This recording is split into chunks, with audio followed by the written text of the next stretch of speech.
It's hard to deny that we currently live in a GTA 5/GTA Online obsessed world. The games now span across 3 console generations, and I'm honestly shocked there hasn't been a port for Switch and mobile yet. Don't even think about it, Rockstar. However, no matter how many new shiny versions of Michael, Franklin, and Trevor we get, I'll still have a special place in my heart for the man that came before them, GTA 4's protagonist, Niko Bellic. But what exactly is it about Nico that makes him stand out? Could it be his sense of fashion, his bowling skills, or maybe I just prefer playing as one character in a GTA game? Let's dive deeper into who Nico is and why he's still a well-designed character 14 years after he first toured through the streets of Liberty City.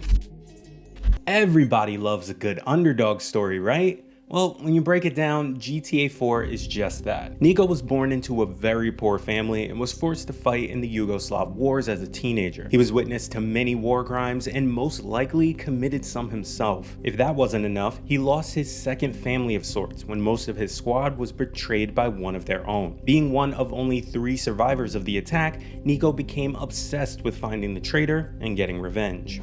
I know the traitor was not me. So for 10 years, I've been searching for the other 2. One of them lives here. Why are you telling me this now? Do you always get sentimental after you kill people?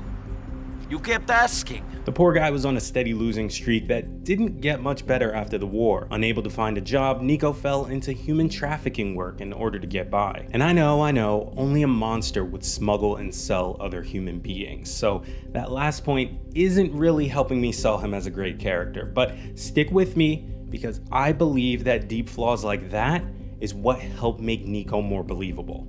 We'll get to that in a second. Following a botched smuggling run, Nico joined the Merchant Navy to escape Russian crime boss Ray Balgrin. This in turn led to his decision to head to America, where he thought he could start fresh with his wealthy cousin Roman. In reality, Roman was broker than the district he lived in, and America proved to be just as crime infested as other places in the world. Nico played the cards he was dealt, tried to reshuffle, but ended up with the same hand in a new city. Rockstar made a deeply flawed character with a troubled past and made me believe that he was a guy down on his luck looking for change. I wanted so badly for him to have at least one win, even if he technically didn't deserve it, because deep down, we all want to believe in second chances. Unfortunately for Nico, that second chance was harder to achieve thanks to 3 of his key motivating factors: money, family/loyalty, and revenge. Each time Nico accepts a new mission throughout the story, one or more of these factors lie behind his decision to say yes. And just like his flaws that I hinted at earlier,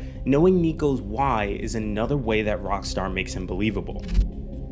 A well-crafted character fits into their story well, leaving very little doubt in the audience that they belong there. Nico not only fits into Liberty City, but he also feels very grounded in our real world as well. He's numb, depressed, angry, cynical, and sarcastic. He suffers from PTSD, and his worldview is based on all of the horrors of his youth. So you don't question why he's agreeing to go against standard morals. You know his flaws and motivation. I believed it when Nico worked for Vlad at the start of the game because I knew that Roman was in trouble and Nico was motivated by family. And the same goes for when Nico ended Vlad's life. He saw how the loan shark had affected Roman emotionally and wanted revenge. He had no problem pulling the trigger because he felt his reason was justified, and being a bit numb from past events, murder doesn't have the same effect on him as it does on Roman, who rightfully freaks out the entire car ride to Vlad's fate. It's depressing as hell, but it makes sense. Rockstar could have made a crime game about a fish out of water character adjusting to a new city, but instead they made Nico an onion with layers that are slowly peeled back throughout the game.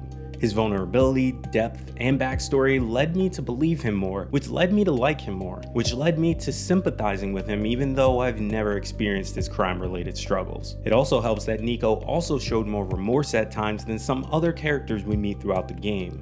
Like in one conversation when Nico explained that he wishes he could forget things he did in the war, and then immediately adds that he wishes he could forget his actions in Liberty City as well. Or this scene with Faustin's wife that sealed the deal and sold me on Nico's inner conflicts. Life is complicated.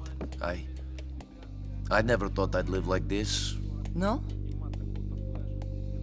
When the war came, I did bad things. And after the war, I thought nothing of doing bad things. I killed people, smuggled people, sold people. And you don't worry about your soul? After you walk into a village and you see 50 children all sitting neatly in a row against the church wall, each with their throats cut and their hands chopped off, you realize that the creature that could do this doesn't have a soul. Nico seems to be a neutral, evil anti-hero, and one way that Rockstar makes him easier to accept as such is by having him follow his own basic set of morals that other criminals around him may not adhere to. Let's use Faustin for this example.